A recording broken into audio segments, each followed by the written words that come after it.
Cinema ഒരിക്കലും ഞാൻ പ്രതീക്ഷിച്ചിട്ടൊന്നുമില്ല. അത് അങ്ങനെ സംഭവിച്ചതാണ്. അപ്പൊ ശരിക്കും ഇത് വേറെ എന്തായിരുന്നു? കാരണം എനിക്ക് നാഷണൽ ചാമ്പ്യൻഷിപ്പ് കിട്ടിയതിനു ശേഷം എനിക്ക് റെയിൽവേ പോലീസിൽ കിട്ടിയതായിരുന്നു. അങ്ങനെ ഒരു ഇതായിരുന്നു മൈൻഡിൽ ഉണ്ടായിരുന്നു അന്ന്?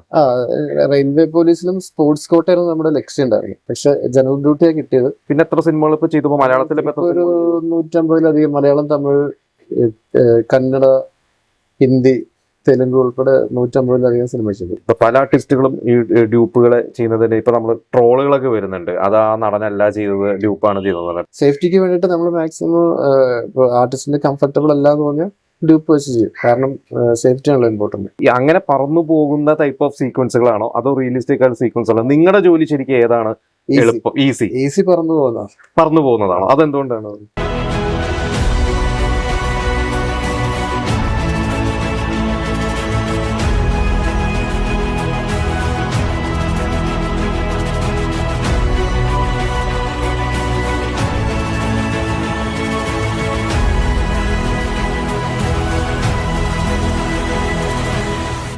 ഒരുപാട് വർഷങ്ങളായി നമ്മുടെ സിനിമയിൽ ടൈറ്റിൽ കാണുന്ന ഒരു പേരാണ് ബ്രൂസ് ലീ രാജേഷ്. സ്റ്റണ്ട് മാസ്റ്ററാണ്, നടനാണ്. നമുക്ക് അദ്ദേഹത്തെ സ്വാഗതം ചെയ്യാം. ചേട്ടാ വെൽക്കം. അപ്പോ എനിക്ക് തോന്നുന്നു കുറെ നാളുകളായി അല്ലെ സിനിമയിൽ നിറഞ്ഞു നിൽക്കാൻ തുടങ്ങിയിട്ട്. ശരിക്ക് ബ്രൂസ് ലീ രാജേഷ് അങ്ങനെയല്ലേ വിളിക്കുന്നത്? അതെ, screen title Bruce Lee Rajesh. അപ്പോ എങ്ങനെയാണ് ആ ഒരു പേര് സിനിമയിൽ വന്ന ശേഷമാണോ അതോ എനിക്ക് തോന്നുന്നു മുമ്പ് കരാട്ടെ ചാമ്പ്യനൊക്കെ ആയിരുന്നു? അപ്പൊ പണ്ട് വന്നൊരു പേരാണോ അതോ സിനിമയിൽ വന്ന ശേഷം കിട്ടിയ പേരാണോ? പണ്ടേ ഉള്ള പേര് തന്നെ. ഞാൻ 95 നാഷണൽ കരാട്ടെ ചാമ്പ്യൻ ആയിരുന്നു. ആ ടൈമിൽ തന്നെ ഫ്രണ്ട്സ് എല്ലാം അങ്ങനെ വിളിച്ചിരുന്നു. എനിക്കൊരു പലർക്കും അറിയില്ല, ശരിക്ക് തൃശ്ശൂർക്കാരനാണ് അല്ലെ, മലയാളിയാണ്. പക്ഷെ പലർക്കും പല കൺഫ്യൂഷൻസ് ഉണ്ട്, പുറത്തുള്ളതാണോ തമിഴ്നാട്ടിൽ നിന്നാണോ എന്നൊക്കെ. ശരിക്ക് ബേസിക്കലി എങ്ങനെയാണ് ഒരു തുടക്കം? എങ്ങനെയാണ്? ഞാൻ 95 നാഷണൽ ചാമ്പ്യൻ ആയിരുന്നു. അതിനുശേഷം അവിടെ വെച്ച് പരിചയപ്പെട്ട ഫൈറ്റ് മാസ്റ്റർ അസിസ്റ്റന്റ് ഉണ്ടാവും, ജോണി എന്നിട്ട് പുള്ളി മുഖേന പിന്നെ മാസ്റ്റർ അസിസ്റ്റന്റായി വർക്ക് ചെയ്യും. ഒരു 7 ഇയേഴ്സോളം ആളുടെ കൂടെ വർക്ക് ചെയ്യും. മറാഠി, ഹിന്ദി പടങ്ങളൊക്കെ ആയിരുന്നു. ബോംബെയിലായിരുന്നു, അന്തേരി വെസ്റ്റ് ആയിരുന്നു. അതിനുശേഷം പിന്നെ ഇൻഡിപെൻഡന്റ് ആയിട്ട് 2008 ചെയ്തു. ഫസ്റ്റ് മലയാളം പടം 2008 റിലീസായിട്ടുള്ള മായക്കാഴ്ചയാണ്. അതിൽ പക്ഷെ സ്ക്രീൻ ടൈറ്റിൽ രാജേഷിന് മാത്രമേ ഉണ്ടായിരുന്നുള്ളൂ. പക്ഷെ നമുക്ക് ഫ്രണ്ട്സിനോ അല്ലെങ്കിൽ വീട്ടുകാർക്കൊന്നും നാട്ടുകാർക്കും തിരിച്ചറിയാത്തതുകൊണ്ട് പിന്നീട് ഈ ബ്രൂസ് ലീ രാജേഷ് തന്നെ ഫോളോ ചെയ്യേണ്ടത്. ആ പേര് തന്നെയാണ് ഫോളോ ചെയ്തത്. അപ്പൊ ഈ ചെറുപ്പത്തിൽ ശരിക്കും ഈ മാർഷൽ ആർട്സ് തന്നെ താല്പര്യം എങ്ങനെയായിരുന്നു? അത് ഞാൻ ചോദിച്ചാൽ അതിൽ സ്റ്റാർട്ട് ചെയ്തത് എങ്ങനെയാണത്? ഏതൊരു പ്രായം മുതലാണ് അതിലോട്ട്? ഞാൻ 6th പഠിക്കുമ്പോൾ മാർഷൽ ആർട്സ് ചെയ്യുന്നുണ്ട്. തൃശ്ശൂര് തന്നെ? തൃശ്ശൂര് തന്നെ. എവിടെയായിരുന്നു അതൊക്കെ? റൌഫ് എന്ന് പറഞ്ഞിട്ട്, അദ്ദേഹം ഇപ്പൊ ചെയ്യുന്നില്ല. റൌഫ് എന്ന് പറഞ്ഞിട്ട് പുള്ളി ചെന്നൈ സ്വദേശിയാണ്. പുള്ളിയുടെ കീഴില് തിരുവില്ലാമലായിരുന്നു സ്റ്റാർട്ട് ചെയ്തത്. തിരുവില്ലാമല ഏതൊക്കെ പഠിച്ചിട്ടുണ്ട്? ഞാൻ ബ്ലാക്ക് ബെൽറ്റ് വരെ പഠിച്ചിട്ടുണ്ട്. പിന്നെ ഡിങ്ചൺ കുങ്ഫു ചെയ്തിട്ടുണ്ട്. ഷോട്ടോഗൻ കരാത്തെ, ഇൻചൺ കുങ്ഫു അങ്ങനെ ചാമ്പ്യനായി. അതെ, 95 നാഷണൽ ചാമ്പ്യനാണ്. അപ്പൊ ആ ചാമ്പ്യനായ ശേഷമാണ് ഇപ്പൊ ഈ പറഞ്ഞ പോലെ മറാത്തിയിലും പിന്നെ ഹിന്ദി സിനിമകളിലൊക്കെ അല്ലെ അസിസ്റ്റന്റ് ആയിട്ട് വർക്ക് ചെയ്തത്. അപ്പൊ ആ ഒരു തീരുമാനം ഞാൻ പറഞ്ഞപ്പോ തിരിച്ച് ഈ പറഞ്ഞ പോലെ മലയാളത്തിലൊന്നും ട്രൈ ചെയ്യാതെ അവസരം കിട്ടിയത് ആ ഒരു ഭാഷയിലായതുകൊണ്ടാണോ അങ്ങോട്ടേക്ക് പോയത്? അപ്പൊ അതുവരെ അങ്ങനെ എന്തെങ്കിലും ഒരു പ്ലാൻ ഉണ്ടായിരുന്നോ മനസ്സിൽ, ഇങ്ങനെ ഈ ഒരു സിനിമാ മേഖലയിലോട്ട് പോകണമെന്ന് എന്തെങ്കിലും? സിനിമ ഒരിക്കലും ഞാൻ പ്രതീക്ഷിച്ചിട്ടൊന്നുമില്ല. അത് അങ്ങനെ സംഭവിച്ചതാണ്.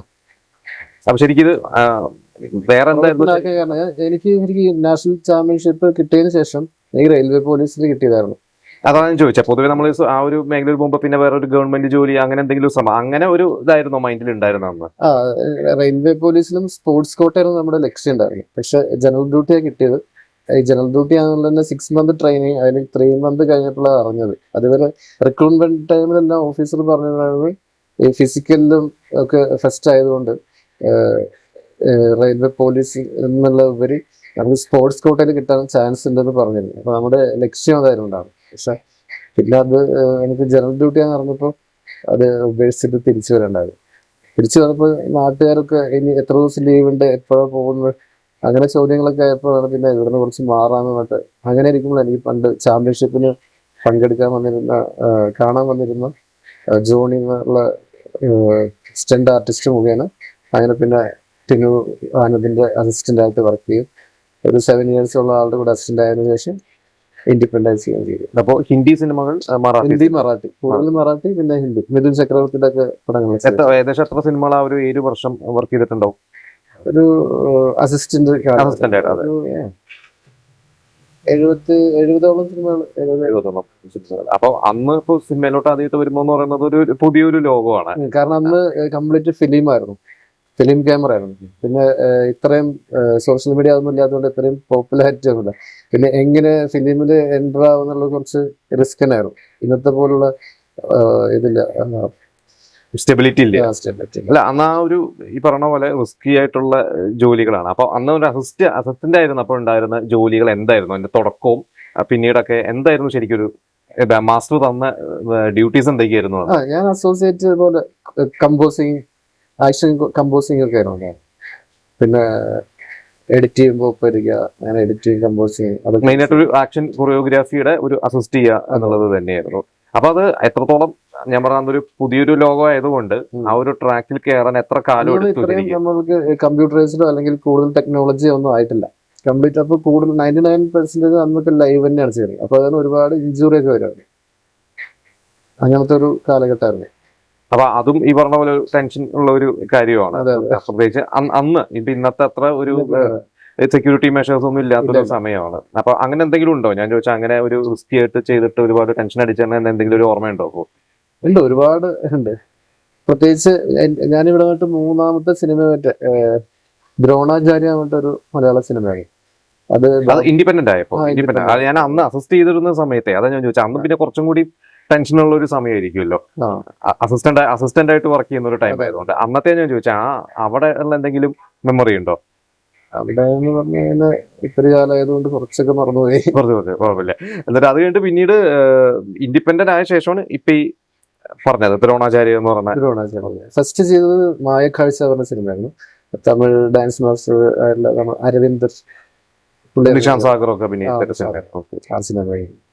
അത് കഴിഞ്ഞിട്ട് പിന്നെ എത്ര സിനിമകൾ ഇപ്പൊ ചെയ്തപ്പോ മലയാളത്തിൽ ഒരു 150-ലധികം മലയാളം, തമിഴ്, കന്നഡ, ഹിന്ദി, തെലുങ്ക് ഉൾപ്പെടെ 150-ലധികം സിനിമ ചെയ്തു. വിജയ് യേശുദാസ് ഹീറോ ആയിട്ടുള്ള ഒരു 5 ലാംഗ്വേജിലുള്ള പടങ്ങളാണ്. സാൽമൺ 3D വന്നിട്ട്. അതൊക്കെ ഞാനാ ചെയ്യുന്നത്. അതിലൊക്കെ ചെയ്തിട്ടുണ്ട്. അപ്പോ എന്താ ഇപ്പൊ ശരിക്കും കുറെ അന്ന് 2000-ൽ തുടക്കം വർക്ക് ചെയ്തിരുന്നത്, അസിസ്റ്റ് ചെയ്തിരുന്ന ഒരു സമയത്ത് ഇപ്പൊ നിൽക്കുമ്പോൾ ഏകദേശം ഒരു 10-25 വർഷമായല്ലോ. ഒരു 25 വർഷം ഓൾമോസ്റ്റ് ആയിട്ടുണ്ട്. അപ്പൊ ഇന്നിപ്പോ കുറെ ടെക്നോളജി ഒക്കെ വളർന്നു നിൽക്കുന്ന ഒരു സമയമാണ്. അപ്പൊ നമുക്ക് ഒരുപാട് ഈ പറഞ്ഞ പോലെ ഒരു ഡിജിറ്റലായി സിനിമ. അപ്പൊ എത്രത്തോളം നിങ്ങളുടെ ഒരു ഡിപ്പാർട്ട്മെന്റിൽ എത്രത്തോളം അത് എളുപ്പമായിട്ടുണ്ടായിട്ട് ജോലി? ഇപ്പൊ ഒരു 60% എളുപ്പമാണ് സത്യം പറഞ്ഞാൽ. ഏതെല്ലാം ഒന്ന് എക്സാമ്പിൾ പറയുകയാണെങ്കിൽ എല്ലാം ഒരു 60% എളുപ്പമാണ്. പക്ഷെ ബാക്കി കൂടുതൽ ഇപ്പോ ആളുകൾ ഉള്ളതുകൊണ്ട്, ഈ മേഖലയിൽ കൂടുതൽ ആളുകൾ വരുന്നതോട് കുറച്ച് സ്ട്രഗിളിംഗ് ഉണ്ട്. ഈ കോമ്പറ്റീഷൻ കൂടുതലാണെന്നാണോ പറയുന്നത്? പണ്ടത്തെ കാട്ടിപ്പോ കോമ്പറ്റീഷൻ കൂടുതലാണ്. അതെന്തുകൊണ്ടായിരിക്കും ഇപ്പൊ കൂടുതൽ ആൾക്കാർ വരുന്നത്? പുതിയ ടെക്നോളജി അനുസരിച്ച് പുതിയ ഒരുപാട് പേര് രംഗത്ത് വന്നു. പിന്നെ ഒരുപാട് സിനിമകൾ നിർമ്മിക്കപ്പെടുന്നു. പണ്ട് ഇത്രയും സിനിമകൾ നിർമ്മിക്കപ്പെടുന്നില്ല.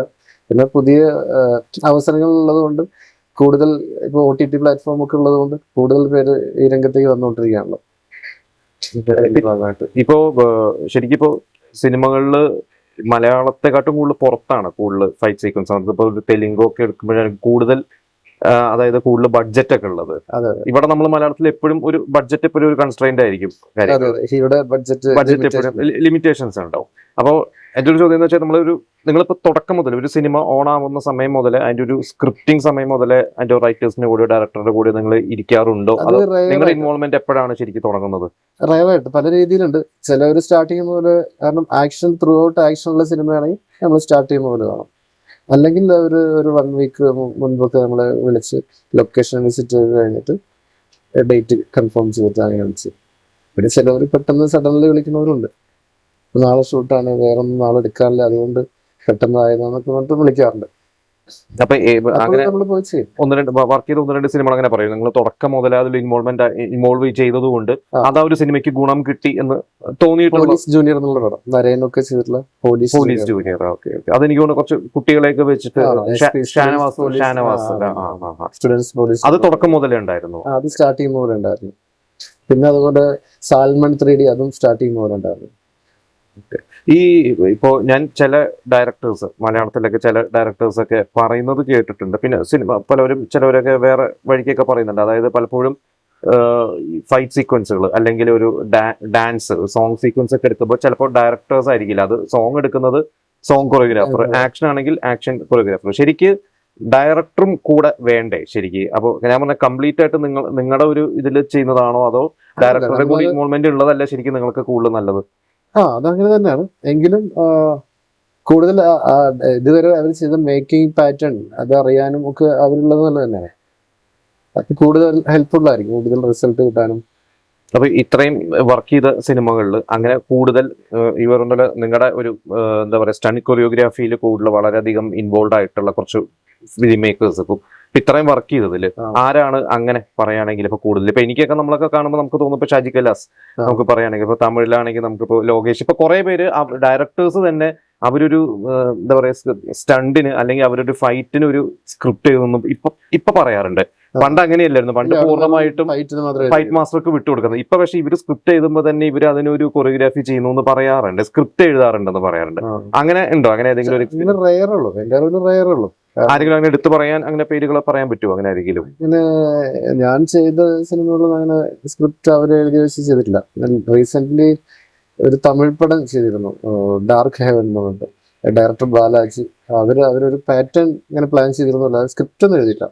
ആ ഒരു പാറ്റേൺ പറഞ്ഞു തന്നു, കൂടുതൽ സിനിമാറ്റിക് അല്ലാതെ ലൈവായിട്ട് ചെയ്യണം എന്ന് പറഞ്ഞിട്ട് ഒരു പാറ്റേൺ പറഞ്ഞു. ഇപ്പൊ ഇതില് ഇപ്പൊ ഈ ഫൈറ്റ്സിലൊക്കെ വരുന്ന നമ്മൾ പറയാം ഈ ആർട്ടിസ്റ്റുകൾ, അതായത് സ്റ്റണ്ട് ആർട്ടിസ്റ്റുകൾ വരുമ്പോ അതൊക്കെ ശരിക്ക് ഇപ്പൊ എങ്ങനെയാണ്? എല്ലാം കേരളത്തിൽ നിന്നും ഉണ്ടോ, അതോ റിസ്കി ആണല്ലോ ശരിക്കും? ഇപ്പൊ നമ്മൾ ഹീറോ എന്ന് പറയുന്ന ഒരു സിനിമ നമ്മൾ കണ്ടിട്ടുണ്ട്, പൃഥ്വിരാജ് അഭിനയിച്ച. അതിൽ ശരിക്കും ഒരു സ്റ്റണ്ട് മാസ്റ്ററുടെ ജീവിതമാണ് പറയുന്നത്. അത് പൃഥ്വിരാജ് എന്ന് പറയുന്നത് പണ്ടൊരു സിനിമയിൽ അഭിനയിക്കുമ്പോൾ ഒരു അവര് അതായത് വീട്ടിൽ തിരിച്ചു പോകാൻ പറ്റുമോ എന്ന് അറിയാതെ വരുന്നതാണ് ഇവര്. അങ്ങനെയൊക്കെ ആ ഒരു ലൈഫ് ഇൻസ്പയർ ചെയ്തിട്ടാണ് സിനിമ. അങ്ങനെ തന്നെയാണ്, റിസ്ക് ആണ്. ടൈമിങ് തെറ്റി കഴിഞ്ഞാൽ, അതുപോലെ ചില കാര്യങ്ങൾ ശ്രദ്ധ മാറിക്കഴിഞ്ഞാൽ ഡേഞ്ചറാണ്.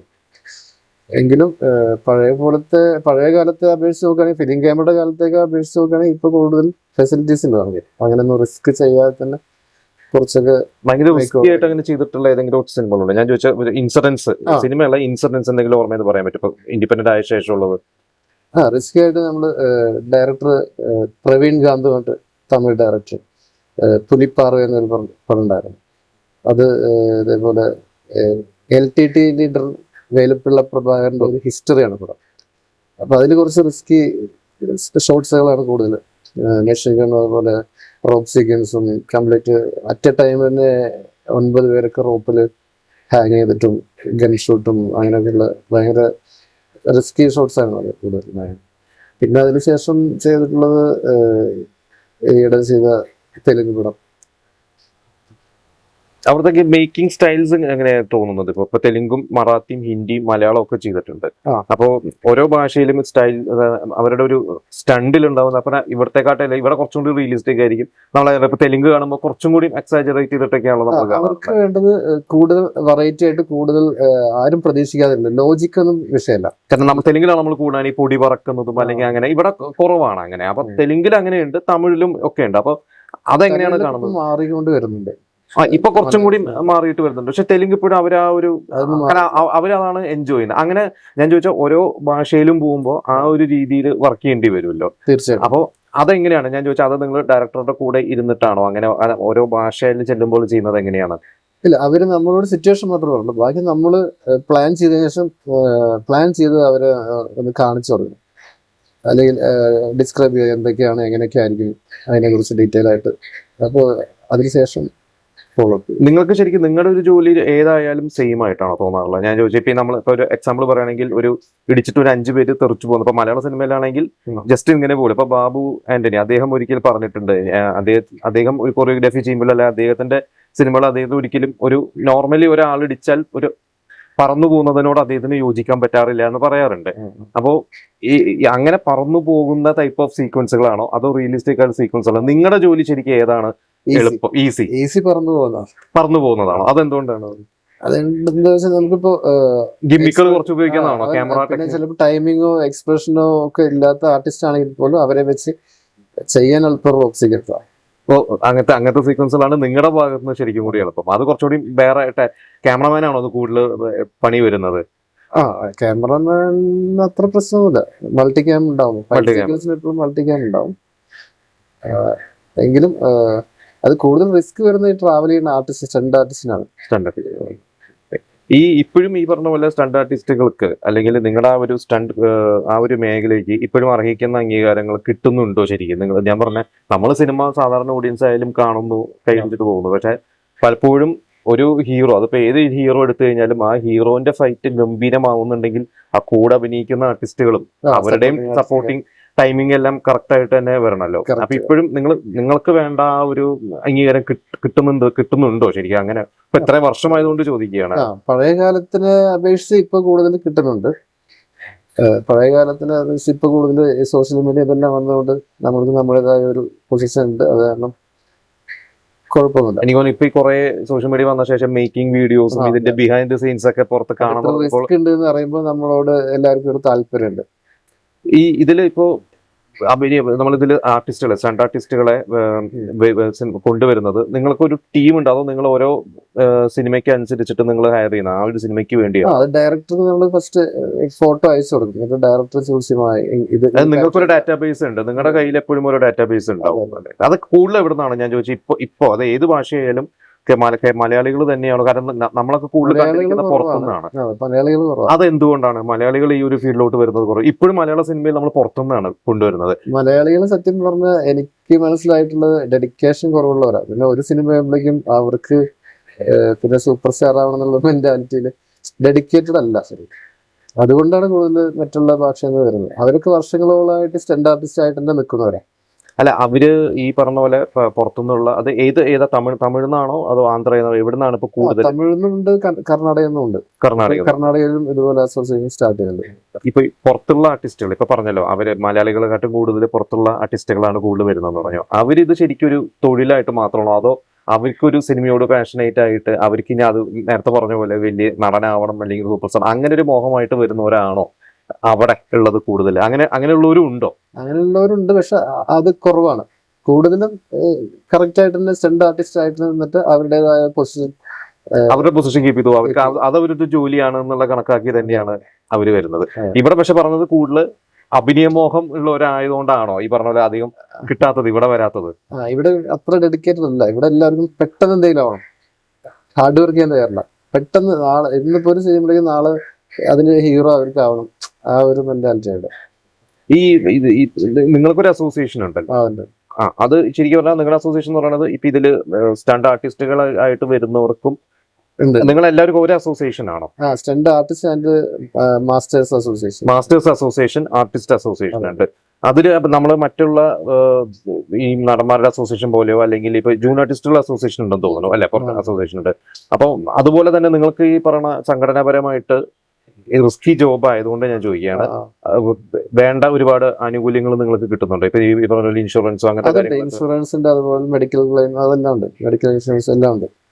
നിങ്ങൾ എങ്ങനെയാണ് ഇവരെ കണ്ടുപിടിക്കുന്നത്? ഇപ്പൊ ഈ പറഞ്ഞ പോലെ ഇപ്പൊ ഞാൻ ഒരു സിനിമ ചെയ്യുന്ന ഡയറക്ടർ ആണെങ്കിൽ എനിക്ക് നിങ്ങളുടെ അടുത്ത് പറഞ്ഞാൽ മതി ഈ ഒരു സീനിലെ ആർട്ടിസ്റ്റുകൾ, അല്ലെങ്കിൽ നമ്മളെ സ്ക്രിപ്റ്റ് വായിക്കി മനസ്സിലാവും. പക്ഷെ ഇത് പറ്റിയ ആൾക്കാരെ കണ്ടുപിടിച്ച് എപ്പോഴും അവൈലബിൾ ആക്കുക എന്ന് പറയുന്നത് വലിയൊരു ഉത്തരവാദിത്തമുള്ള ഒരു ജോലിയാണ്. നിങ്ങൾ എങ്ങനെയാണ് ശരിക്കും ഇവരെയൊക്കെ കണ്ടെത്തുന്നത്? എങ്ങനെയാണ് അത്? നമ്മുടെ അസോസിയേഷനിലെ മെമ്പേഴ്സിനെല്ലാം ഗ്രൂപ്പ് ഒക്കെ ഉണ്ട്, ആ ഗ്രൂപ്പിന്റെ ഫോട്ടോ ഇടും, ഡീറ്റെയിൽസ് ഇടും. അങ്ങനെ അല്ലെ, അസോസിയേഷനിൽ മെമ്പർ ആവണമെങ്കിൽ എന്താണ് വേണ്ടത് ശരിക്കും? ഓൾറെഡി ഇത്ര സിനിമകൾ വർക്ക് ചെയ്ത് എക്സ്പീരിയൻസ് ഉള്ളവരെയാണോ നിങ്ങൾ മെമ്പേഴ്സ് ആക്കുന്നത്? അങ്ങനെയല്ല, കുറച്ചുകൂടി ടൈമിങ് ഇതുപോലെ ആക്ഷനോടൊക്കെ പാഷൻ ഉള്ള കുറച്ചുകൂടി ഹാർഡ് വർക്ക് ചെയ്യാൻ പറ്റിയ ആൾക്കാരായിരിക്കണം.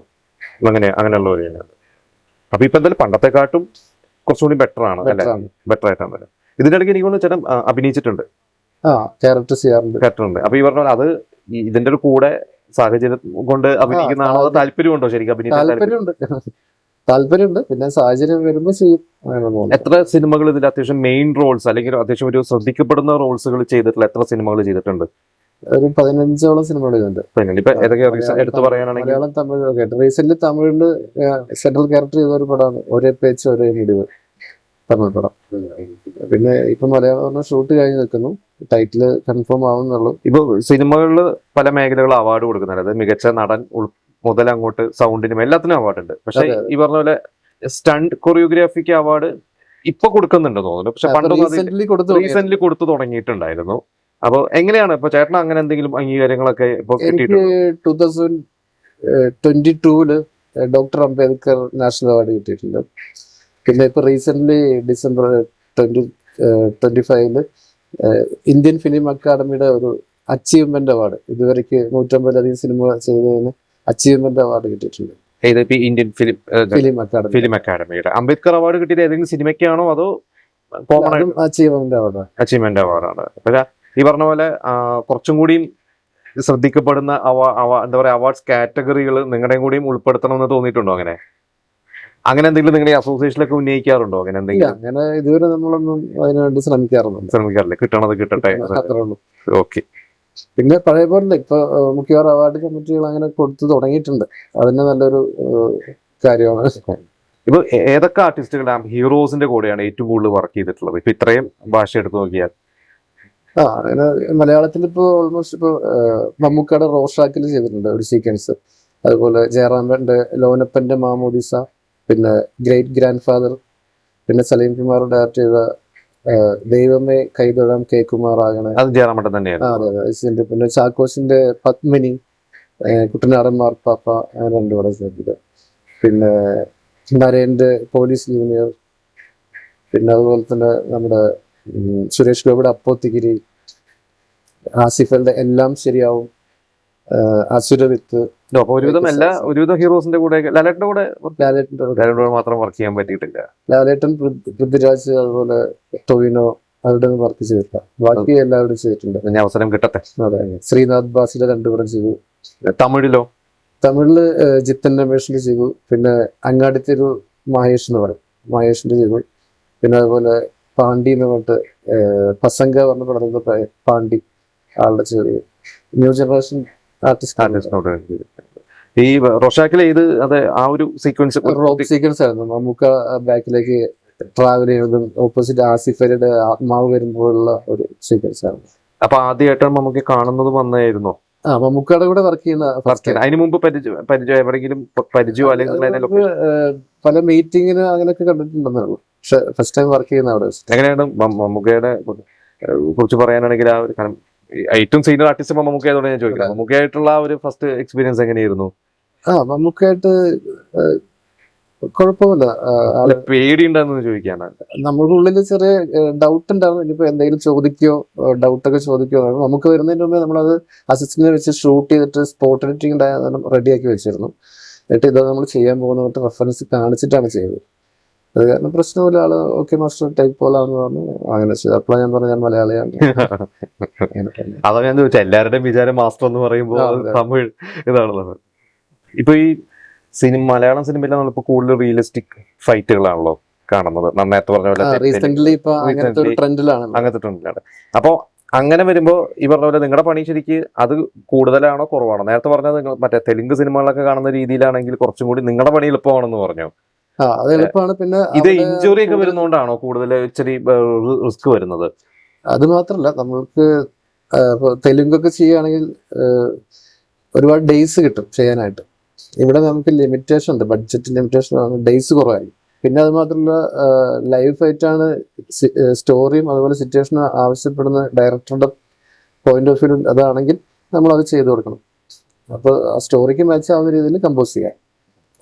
ഇപ്പോൾ നിങ്ങളുടെ ജോലി ശരിക്ക് ഈ പറഞ്ഞ പോലെ തുടക്കം മുതൽ നിങ്ങൾ ഇൻവോൾവ്മെന്റ് ഉണ്ടെങ്കിൽ നല്ലത്. ഈ ഒരു സ്ക്രിപ്റ്റിംഗ് സമയം മുതൽ ഇൻവോൾവ്മെന്റ് ആണ് നല്ലത്. ഷൂട്ട് കഴിഞ്ഞ ശേഷം ഇതിന്റെ ഒരു പോസ്റ്റ് പ്രൊഡക്ഷൻ സമയത്ത് നിങ്ങളുടെ ഇൻവോൾവ്മെന്റ് വരുന്നത് എങ്ങനെയാണ്? ഇപ്പൊ എഡിറ്റിംഗ് സമയത്താണെങ്കിലും എഡിറ്റിങ്ങിന് നമ്മൾ തന്നെ ഇരിക്കണം. കാരണം ഇത് ഷൂട്ട് ചെയ്യുമ്പോൾ നമുക്ക് ഒരിക്കലും നമ്മൾ എഡിറ്റ് ചെയ്തിട്ട് സൗണ്ട് എഫക്ട്സ് ഒക്കെ വെച്ച് കേൾക്കുന്ന പോലെ മേക്കിംഗ് ചെയ്യാൻ പറ്റില്ല. സീൻ എടുക്കുന്ന പോലെ ഫൈറ്റ് സീക്വൻസ് ചെയ്യാൻ പറ്റില്ല. കാരണം സേഫ്റ്റി നോക്കണം. ഇപ്പോൾ സിനിമയിൽ ഇഞ്ചുറി ആവും വേണം, എന്നാൽ ലൈഫിൽ ഇഞ്ചുറി ആവരുത്. Safety important. അതുകൊണ്ട് അത് മേക്കിങ്ങിൽ കുറച്ച് ഗിമ്മിക്സ് ഒക്കെ ഉണ്ട്. അപ്പൊ അതിന് കംഫർട്ടബിളായി ചെയ്യാൻ വേണ്ടിയിട്ട് അത് നമ്മൾ എഡിറ്റ് ചെയ്യുമ്പോൾ നമ്മളുടെ കൂടെ എല്ലാ സിനിമയിലും അങ്ങനെ തന്നെയാണ്. എല്ലാ മാസ്റ്റേഴ്സും അങ്ങനെ ഞാൻ മാത്രം എഡിറ്റർ കൂടെ ഇരുന്നിട്ട് അത് ഷോട്ട് ഓർഡർ ചെയ്ത് അതുപോലെ റാമ്പ് ചെയ്യാണ്ടെങ്കിൽ റാമ്പ് ചെയ്ത് അതിനെ ഇത് ചെയ്ത് കൊടുക്കണം സേഫ്റ്റി. അപ്പൊ നിങ്ങളുടെ ജോലി ഷൂട്ടിൽ കഴിയുന്നില്ല കഴിയുന്നില്ല.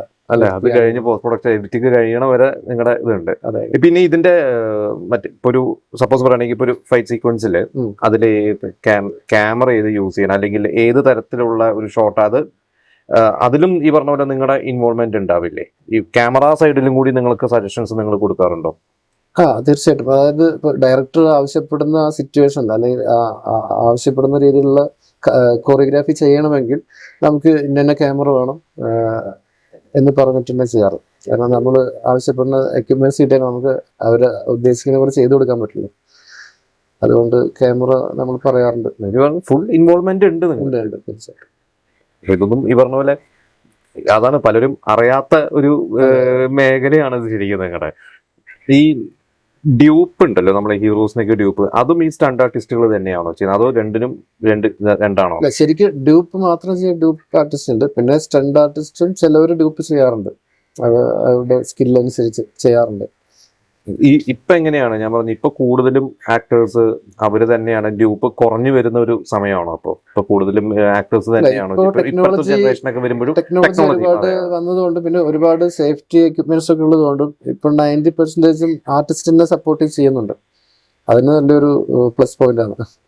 പക്ഷെ ഈ പറയുന്ന ഇപ്പൊ പല ആർട്ടിസ്റ്റുകളും ഈ ഡ്യൂപ്പുകളെ ചെയ്യുന്നതിന് ഇപ്പൊ നമ്മൾ ട്രോളുകളൊക്കെ വരുന്നുണ്ട്, അത് ആ നടനല്ല ചെയ്തത്, ഡ്യൂപ്പാണ് ചെയ്തത്. പക്ഷെ അത് നിങ്ങളുടെ ഒരു രീതിയിൽ നോക്കുമ്പോൾ അങ്ങനെ ഒരു ആർട്ടിസ്റ്റുകൾ സ്വയം ചെയ്യുന്നതാണോ ഡ്യൂപ്പ് ചെയ്യുന്നതാണോ കൂടുതൽ നല്ലത് ശരിക്കും? കാരണം ഈ ഇഞ്ചുറി വന്നു കഴിഞ്ഞാൽ അതൊരു സിനിമയുടെ കണ്ടിന്യൂറ്റി ഒക്കെ ബാധിക്കുന്നില്ല. അപ്പൊ എപ്പോഴും ഒരു ഡ്യൂപ്പ് ഒരു സേഫ്റ്റി അല്ലേ ഇത് ശരിക്കും? അതെ അതെ, സേഫ്റ്റിക്ക് വേണ്ടിയിട്ട് നമ്മൾ മാക്സിമം ആർട്ടിസ്റ്റിന്റെ കംഫർട്ടബിൾ അല്ല എന്ന് പറഞ്ഞാൽ ഡ്യൂപ്പ് വെച്ച് ചെയ്യും. കാരണം സേഫ്റ്റി ആണല്ലോ ഇമ്പോർട്ടന്റ്.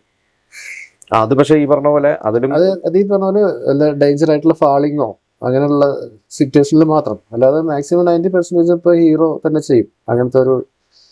പക്ഷെ അവിടെയും ഈ പറഞ്ഞ പോലെ ഈ അതൊരു ഭയങ്കരമായിട്ട് എന്താ പറയാ, ആളുകൾക്ക് മനസ്സിലാവാത്ത രീതിയിൽ വേണ്ടി ചെയ്യണം. കാരണം ഒരേ കാണാൻ, അതായത് ഏകദേശം ആർട്ടിസ്റ്റിന്റെ സ്കില്ല് വെച്ച് കഴിഞ്ഞാൽ ഒരു ഡ്യൂപ്പ് ആർട്ടിസ്റ്റിന്റെ ഒരു സീക്വൻസ് ചെയ്യുമ്പോൾ അവര് ക്യാമറ എവിടെയാണ്, ക്യാമറയുടെ മൂവ്മെന്റ് ഒക്കെ എവിടെയാണെന്ന് അവർക്ക് മനസ്സിലാവും. അതിനനുസരിച്ച് ഇവരുടെ ആക്ടിവിറ്റീസ് ചെയ്യുമ്പോൾ ഈ എയറിൽ ട്രാവൽ ചെയ്യണമെങ്കിലും എന്ത് ചെയ്യാനും പെട്ടെന്ന് കൈകൊണ്ട് ഇങ്ങനെ ഫേസ് മാസ്ക് ചെയ്യാൻ കഴിയണം. അങ്ങനെ കുറെ കാര്യങ്ങൾ അറിയാണ്ട് പെട്ടെന്ന് ഒരാൾക്ക് ഡ്യൂപ്പ് ആർട്ടിസ്റ്റ് ഒരിക്കലാവാൻ പറ്റില്ല. അപ്പൊ നേരത്തെ പറഞ്ഞ പോലെ ടൈമിങ് വേണം, പ്ലസ് ഈ ക്യാമറ ഫേസ് അയാളുടെ ഉള്ളിൽ ഒരു കലാകാരൻ ഉണ്ടാവണം, അത് വേണം, എന്നാലും ചെയ്യാൻ. കാരണം സെയിം ലുക്ക് ആയിരിക്കും, സെയിം മീൻസ് ഇവരുടെ ഒരു ബോഡി ലാംഗ്വേജ് മാത്രം ഒക്കെ ഡിഫറെന്റ്. പക്ഷെ ഈ പറഞ്ഞ പോലെ നമുക്ക് ആ നേരത്തെ പറഞ്ഞ ഫേസ് വരാത്ത രീതിയിലാണ് ഈ ചാടുന്നത്. ഒരു ഹീറോ ആയിരിക്കും, ചാടാൻ പോകുന്ന ഒരു ഹീറോ ആയിരിക്കും, ചാടുന്നത് ഡ്യൂപ്പ് ആയിരിക്കും. അപ്പൊ അത് നിങ്ങൾ പറഞ്ഞു കൊടുക്കണോ ഈ പറഞ്ഞ പോലെ കറക്റ്റ്? അത് മാസ്റ്ററുടെ ഒരു ഇതാണോ അതോ? ഫസ്റ്റ് നമ്മൾ ആർട്ടിസ്റ്റിനെ വെച്ച് തന്നെ ട്രൈ ചെയ്യും. അതിൽ നമുക്ക് കംഫർട്ടബിൾ അല്ലെങ്കിൽ വിത്ത് ആർട്ടിസ്റ്റിന്റെ കൂടെ പെർമിഷനോട് ഡ്യൂപ്പിനെ വെച്ച് ചെയ്യും. കാരണം ഈ ക്യാരക്ടറിനെ നല്ല പെർഫോം ചെയ്യിപ്പിക്കാനുള്ള ഉള്ളമേ, അതിപ്പോ ആര് ചെയ്താലും 90% ഇപ്പൊ ആർട്ടിസ്റ്റ് ഒക്കെ സപ്പോർട്ട് ചെയ്യേണ്ട അവർ തന്നെ ചെയ്യുന്നത്. ഈ ഡ്യൂപ്പും നേരത്തെ സ്റ്റണ്ട് ആർട്ടിസ്റ്റ് പറഞ്ഞ പോലെ പുറത്ത് തന്നെയാണോ കൂടുതലും എപ്പോഴും? ഡ്യൂപ്പ് ആർട്ടിസ്റ്റിന് കൂടുതൽ ചെന്നൈ നോക്കിയാണ്. ചെന്നൈ ഉണ്ടോ? കേരളത്തിൽ നിന്ന് കേരളത്തിന്റെ 1-2 പേരുണ്ട്. കുറവാണ്. അത് ഈ പറഞ്ഞ പോലെ റിസ്കി ആയിട്ടുള്ള ഒരു ജോബ് ആയതുകൊണ്ടാണോ ആൾക്കാർ അതിലോട്ട് വരാത്തത്? ഒരുപക്ഷെ അതായിരിക്കും. അതുമല്ലെങ്കിൽ ഈ പറഞ്ഞ പോലെ ഡെഡിക്കേഷൻ കുറവായിട്ടും സംഭവിക്കും. പിന്നെ തിരിച്ചറിയപ്പെടാത്ത ഒരു അവരിത് ചെയ്താലും തിരിച്ചറിയപ്പെടാത്തതാണല്ലോ. ഇപ്പൊ കുറെ ആർട്ടിസ്റ്റുകളുടെ കൂടെ വർക്ക് ചെയ്തിട്ടുണ്ട്. അപ്പൊ ഈ പറഞ്ഞ പോലെ ഫൈറ്റിൽ ഏറ്റവും ഗംഭീരമായിട്ട് എന്താ പറയാ, പെട്ടെന്ന് പറഞ്ഞാൽ അല്ലെങ്കിൽ പെട്ടെന്ന് അത് ഉൾക്കൊണ്ട് നന്നായിട്ട് ചെയ്യുന്ന ആർട്ടിസ്റ്റുകൾ ഇത്രകാലം വർക്ക് ചെയ്തതിൽ വെച്ച് പറയാനാണെങ്കിൽ ആരൊക്കെ ആയിരിക്കും? അതെനിക്ക് തമിഴില് ജിത്തൻ രമേശ്, ജീവയുടെ ബ്രദർ ജിത്തൻ രമേശ്, പിന്നെ അതുപോലെ വിജയശ്വാസ്. അത്യാവശ്യം ഞാൻ മനസ്സിലാക്കുന്നത് അങ്ങനെ ബുദ്ധിമുട്ടുള്ള ആർട്ടിസ്റ്റ് ഒന്നുമില്ല. എല്ലാവരും നമ്മൾ കമ്പോസ് ചെയ്ത് കഴിഞ്ഞാൽ തന്നെ അവർ ഓക്കെയാണ്. 1-2 റിയേഴ്സ് കഴിഞ്ഞാൽ ഓക്കെയാണ്. ഈ പുറത്തൊക്കെ എനിക്കൊന്ന് തെലുങ്കിലൊക്കെ വർക്ക് ചെയ്തിട്ടുണ്ടല്ലോ. പുറത്തൊക്കെ നമുക്കറിയാം കൂടുതൽ തെലുങ്കിലായാലും അവിടെയൊക്കെ ഓൾറെഡി ഈ സിനിമയിൽ വരുന്നതിന് മുമ്പ് തന്നെ ഇവിടത്തെക്കാട്ടും കൂടുതൽ അവിടെ അവർ ഓൾറെഡി ഇതൊക്കെ ഈ പറഞ്ഞ പോലെ മാർഷൽ ആർട്സ് ഒക്കെ പഠിച്ചിട്ടൊക്കെ വരുന്നു. എന്താ പറയാ, വെൽ ട്രെയിൻഡ് ആയിട്ടാണ് അവരൊക്കെ വരുന്നത്. അങ്ങനെ തോന്നിയിട്ടുണ്ടോ? കമ്പാരിസൺ തോന്നിയിട്ടുണ്ടോ മലയാളത്തിൽ വർക്ക് ചെയ്യുമ്പോഴും അവിടെ വർക്ക് ചെയ്യുമ്പോഴും? അങ്ങനെ പറഞ്ഞ അവർക്ക് പിന്നെ അത്ര അതിനു വേണ്ടി ഇമ്പോർട്ടന്റ് ഉള്ള ഇൻഡസ്ട്രി ആയതുകൊണ്ട് അവിടെ നിർബന്ധമാണല്ലോ, ഫൈറ്റ്സ് ഒക്കെ നിർബന്ധം തന്നെയാണല്ലോ. ഇപ്പോ റീസെന്റ് ആയിട്ട് വർക്ക് ചെയ്ത മലയാള സിനിമകൾ ഏതൊക്കെയാണ്? ഈ അടുത്ത് റിലീസായത് ആസാദി, അതുപോലെ അടിനാശം വെള്ളപ്പൊക്കം, പിന്നെ ചാട്ടുളി, ഇതൊക്കെയാണ് റീസെന്റ് റിലീസായത്. ഇതൊക്കെ അത്യാവശ്യം അടിനാശത്തിന്റെ ഒക്കെ ഷൈൻ ടോം ഒക്കെയാണോ? ചാട്ടുളിയിലും ഷൈൻ ടോം തന്നെ, രാജ്ബാബു സാറുണ്ട്, കങ്കാരു ഒക്കെ ചെയ്ത. പിന്നെ ഇതിന്റെ എക്യുപ്മെന്റ്സ് ഒക്കെ ഉണ്ടല്ലോ, നമുക്കിപ്പോ ഒരു ഫൈറ്റ് സീക്വൻസിന് വേണ്ട അതിന്റെ ഒരു എന്താ പറയാ ബെഡും അല്ലെങ്കിൽ റോപ്പ് കാര്യങ്ങൾ, ഇതൊക്കെ ശരിക്കും നിങ്ങൾ തന്നെയാണോ കൊണ്ടുപോകുന്നത്? നിങ്ങളുടെ കയ്യിൽ ഇത് ഉണ്ടാവുമോ അതോ എപ്പോഴും സ്റ്റോക്ക് ഉണ്ടാവുമോ? നിങ്ങൾ ഞങ്ങളുടെ കയ്യിലും ഉണ്ട്, പിന്നെ അതുപോലെ ആവശ്യമെങ്കിൽ അസോസിയേഷനിലും ഉണ്ട്, അവിടെ നിന്നും എടുക്കാവുന്ന, റെന്റിനും എടുക്കാവുന്നത്. അപ്പോ എന്താ പറയാ, അത് ഓൾറെഡി ഞാൻ ചോദിച്ച ഓൾറെഡി ചേട്ടന് ഈ പറഞ്ഞ കാര്യങ്ങളെല്ലാം എല്ലാം ഉണ്ട്. എല്ലാ റോപ്പ് സീക്വൻസിലുള്ളതുണ്ട്, ആക്സിഡന്റിനുള്ളത് ഉണ്ട്, എല്ലാ എക്യുപ്മെന്റ്സും ഉണ്ട്. അപ്പൊ ഈ പറഞ്ഞ പോലെ ഒരു ആവശ്യം വന്നു കഴിഞ്ഞാൽ വിളിച്ചാൽ എല്ലാ സംഭവങ്ങളും ഉണ്ട്. ഇതിപ്പോ വർക്ക് ചെയ്തുകൊണ്ടിരിക്കുന്ന സിനിമകൾ ഏതൊക്കെയാണ്? ഞാൻ ചോദിച്ചാൽ അഭിനയം മാത്രമല്ല, അഭിനയിക്കുന്ന സിനിമകൾ ഇനിയിപ്പോ റിലീസ് ആവാൻ ഒരു സിനിമ ഉണ്ടെന്ന് പറഞ്ഞു. ഇപ്പൊ ഒരു സിനിമ ഉണ്ട്. അതല്ലാതെ വേറെ ഏതെങ്കിലും അഭിനയിക്കാൻ തുടങ്ങുന്നുണ്ടോ? അഭിനയിക്കാൻ ഏതെങ്കിലും സിനിമ ഉണ്ടോ? സംസാരിച്ചിട്ടുണ്ട്, ചർച്ചകൾ നടക്കുന്നു. അതല്ലാതെ ഈ പറഞ്ഞ കൊറിയോഗ്രാഫി ചെയ്യുന്ന സിനിമകൾ ഏതൊക്കെയാണ്? ആക്ഷൻ ഇതുപോലെ ചർച്ചകൾ നടക്കുന്നു, സംസാരിച്ചിട്ടുണ്ട്. റിലീസ് ആവാറുണ്ട്. ധ്യാൻ ശ്രീനിവാസൻ ഹീറോ ആയിട്ട് 11.11 Mahesh Keshav director.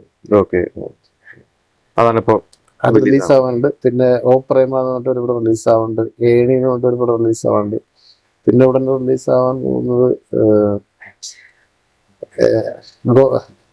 Dark heaven എന്ന് പറഞ്ഞിട്ടൊരു തമിഴ് പടം, അത് റിലീസ് ആവാറുണ്ട്. പിന്നെ ചങ്കൂറ്റം എന്ന് പറഞ്ഞിട്ടൊരു പടം റിലീസ് ആവുന്നുണ്ട്. ചിലപ്പോൾ ടൈറ്റിൽ ചേഞ്ച് ആവാൻ സാധ്യതയുണ്ട്. പ്രകാശൻ കുഞ്ഞനാണ് ഡയറക്ടർ. ഇതിനു മുൻപ് 6ഓളം പടങ്ങൾ ചെയ്തിട്ടുണ്ട്. മണിച്ചേട്ടന്റെ അവസാന പടം ഡയറക്ട് ചെയ്ത ആളാണ്, മൂന്നാം നാളെന്ന് പടം. ഇനിയിപ്പോ 25 വർഷം ഉണ്ടായ മാറ്റം കണ്ടു. ഇനിയിപ്പോ അങ്ങോട്ട് ഫ്യൂച്ചർ, ഇപ്പൊ ഈ പറഞ്ഞ പോലെ നിങ്ങളുടെ ഒരു മേഖലയിലെ ഫ്യൂച്ചർ ഇനിയിപ്പോ എങ്ങനെയാണ് കാണുന്നത്? കാരണം ഇനി അങ്ങോട്ട് ഈ പറഞ്ഞ പോലെ ഫൈറ്റ് സീക്വൻസുകളൊക്കെ ആണെങ്കിൽ തന്നെ പണ്ടത്തെ പോലെയല്ല, ഫൈറ്റുകളുടെ രീതി മാറുകയാണ് സിനിമയില്. അപ്പൊ നിങ്ങളെ സ്വയം നിങ്ങളുടെ ഒരു അപ്ഡേഷൻ എങ്ങനെയായിരിക്കും? നമ്മള് ലേറ്റസ്റ്റ് ടെക്നോളജി എന്തൊക്കെയാണ്, അതനുസരിച്ച് എന്തൊക്കെ ചെയ്യാൻ പറ്റും, അതിനെ കുറിച്ചൊക്കെ അപ്ഡേറ്റ് ചെയ്തുകൊണ്ടിരിക്കുന്നുണ്ട്. പിന്നെ അതുപോലെ ട്രെയിനിങ് ആണെങ്കിലും മന്ത്ലി ട്രെയിനിങ് ഉണ്ടാവും. അതൊക്കെ വെച്ചിട്ട് അസിസ്റ്റന്റൊക്കെ വെച്ച് ട്രെയിനിങ് നോക്കി പുതിയ കാലഘട്ടത്തിൽ വരുന്ന രീതിയിലുള്ള സംഭവങ്ങളൊക്കെ പ്ലാൻ ചെയ്ത് അതിനെക്കുറിച്ച് കൂടുതൽ നമ്മൾ പ്രാക്ടീസ് ചെയ്തുകൊണ്ടിരിക്കും. ഇതല്ലാതെ ഇനി വേറെ ഡയറക്ഷനോ അങ്ങനെ എന്തെങ്കിലും അതൊന്നും താല്പര്യമില്ല. ഡയറക്ഷനൊക്കെ ചെയ്യണമെങ്കിൽ എപ്പോഴോ ചെയ്യാറുണ്ട്, പക്ഷെ നമുക്ക് അതിനോടൊന്നും താല്പര്യമില്ല. കാരണം സ്റ്റണ്ട് താല്പര്യമില്ലാത്തതുകൊണ്ടാണ്, അതൊരു റിസ്ക് എടുക്കാൻ പറ്റാത്തതുകൊണ്ടാണ്, ആ ഒരു ടെൻഷൻ താങ്ങാൻ പറ്റാത്തതുകൊണ്ടാണ്. ടെൻഷനൊന്നുമില്ല, അതിനേക്കാൾ ടെൻഷനിലാണ് ആക്ഷൻ കൊറിയോഗ്രാഫി. അതുകൊണ്ട് അല്ല, മറ്റേതൊരു സിനിമയുടെ മുഴുവനും ഉത്തരവാദിത്വം വരികയാണോ? അല്ലാതെ ഞാൻ ചോദിച്ചു, ഓൾറെഡി ഈ ഒരു ഉത്തരവാദിത്വം ഉള്ളത് കൊണ്ട് അതും കൂടി വേണ്ടാന്ന് വെച്ചിട്ടാണോ? അതിനേക്കാൾ എനിക്ക് പാഷൻ ഇതാണ്, ആക്ഷൻ കൊറിയോഗ്രാഫി. അതുകൊണ്ട് ഈ ഇതിലോട്ട് സാഹചര്യം കിട്ടുമ്പോൾ ആക്ടിങ് നോക്കാറുണ്ട്. ഇപ്പൊ ഈ നേരത്തെ പറഞ്ഞ പോലെ മലയാളികൾ കുറവാണ് എന്ന് പറഞ്ഞു ഈ ഫീൽഡിലോട്ട്. ഇനിയിപ്പോ ഇതിലോട്ട് വരാൻ താല്പര്യമുള്ളവരോട് പറയാൻ എന്താണ്? മലയാളികളല്ല, ഏത് ഭാഷയായാലും ഞാൻ ചോദിച്ചാൽ എന്താണ് ശരിക്കും നമുക്കൊരു ബേസിക് ക്വാളിറ്റി വേണ്ടത്? ഫിസിക്കൽ ഇത് തന്നെയാണ്, ഫിസിക്കൽ മെയിൻ ആണ്. പിന്നെ അതുപോലെ മെയിനായിട്ട് ഈ സിസ്റ്റം ഫോളോ ചെയ്യണം. ആക്ഷൻ കൊറിയോഗ്രാഫി ഫിലിം ഇൻഡസ്ട്രിയിൽ അതിനൊരു സിസ്റ്റം ഉണ്ട്, അത് ഫോളോ ചെയ്യണം. സിസ്റ്റം ഉദ്ദേശിച്ചത് അതായത് അതിനൊരു ഒന്ന് ഡെഡിക്കേഷൻ വേണം, പിന്നെ പഞ്ച്വാലിറ്റി വേണം, പിന്നെ അതുപോലെ ട്രെയിനിങ് അറ്റൻഡ് ചെയ്യണം. ഇതൊക്കെ ഫോളോ ചെയ്ത് ഡെഡിക്കേറ്റ് ആയി വരുന്നവർക്ക് മാത്രമേ ശരിക്കും ലൈഫുള്ളൂ. അല്ലാതെ ഒരു 2-3 സിനിമ കഴിഞ്ഞാൽ പോകും. ഇപ്പൊ ഈ പറഞ്ഞ പോലെ ഫൈറ്റ് സീക്വൻസുകളൊക്കെ ചെയ്യാൻ വരുമ്പോൾ ഓൾറെഡി ചിലപ്പോ ഈ ഷൂട്ട് തുടങ്ങുന്നതിന് കുറച്ച് ദിവസം മുമ്പായിരിക്കും അറിയുന്നത്, വിളിക്കുന്നത്, ഇങ്ങനെ വരുന്നത്. അപ്പോ ഇപ്പൊ സപ്പോസ് ഞാൻ പറയുകയാണെങ്കിൽ ഇപ്പൊ ഒരു ഹീറോ ആ ദിവസമായിരിക്കും രാവിലെ എത്തുന്നത്, നിങ്ങളുടെ ആർട്ടിസ്റ്റുകളും ചിലപ്പോൾ ആ ദിവസമായിരിക്കും എത്തുന്നത്. അപ്പൊ ടൈം ശരിക്കും കുറവല്ല അങ്ങനെ വരുമ്പോൾ? നിങ്ങൾക്കൊരു റിഹേഴ്സലോ അല്ലെങ്കിൽ ഒരു പ്രാക്ടീസോ അതിനൊക്കെ ശരിക്കും സമയം കുറവല്ലേ? അത് ശരിക്കും ബാധിക്കും. അതുകൊണ്ട് മാക്സിമം നമ്മളൊരു 2-3 ഡേയ്സോ അല്ലെങ്കിൽ 1 വീക്ക് മുൻപ് തന്നെ ഒരു മീറ്റിംഗ് അറേഞ്ച് ചെയ്ത് അതുപോലെ ഒരു റിഹേഴ്സൽ, ഫൈനൽ റിഹേഴ്സലൊക്കെ ഒന്ന് നോക്കാറുണ്ട്. ഇത് മെയിൻ ആർട്ടിസ്റ്റുകളെയും കൂടി വെച്ചിട്ട് അവർ പക്ഷെ അവൈലബിൾ ആവണ്ടേ?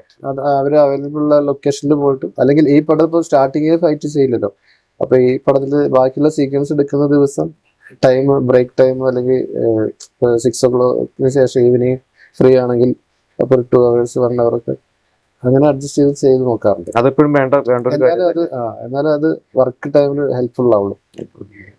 അപ്പൊ എന്തായാലും ഈ പറഞ്ഞ പോലെ നമുക്ക് അറിയാത്തതായിരുന്നു ഇതുപോലത്തെ കുറെ കാര്യങ്ങൾ പലവർക്കും അറിയില്ല ഈ പറഞ്ഞ പോലെ ഇങ്ങനത്തെ കാര്യങ്ങളൊക്കെ. അപ്പൊ എന്തായാലും ഓഡിയൻസിനോട് എന്താണ് പറയാനുള്ളത്? എനിക്ക് തോന്നുന്നു വളരെ അപൂർവമായിട്ടാണ് നിങ്ങളെ പോലുള്ളവരെയൊക്കെ ഓഡിയൻസിനും എന്താ പറയാ നമ്മുടെ പ്രേക്ഷകർക്കും കാണാൻ പറ്റും. എല്ലാവരും എന്തായാലും സിനിമകൾ കാണുക, സപ്പോർട്ട് ചെയ്യുക, തിയേറ്ററിൽ പോയിട്ടുള്ള സിനിമ കാണുക. അതാണ് ഞങ്ങളുടെ ഒരു നിലനിൽപ്പ്. അപ്പൊ അതുകൊണ്ട് തിയേറ്ററിൽ പോയിട്ട് സിനിമ കാണാൻ ശ്രമിക്കുക, സപ്പോർട്ട് ചെയ്യുക. Thank you.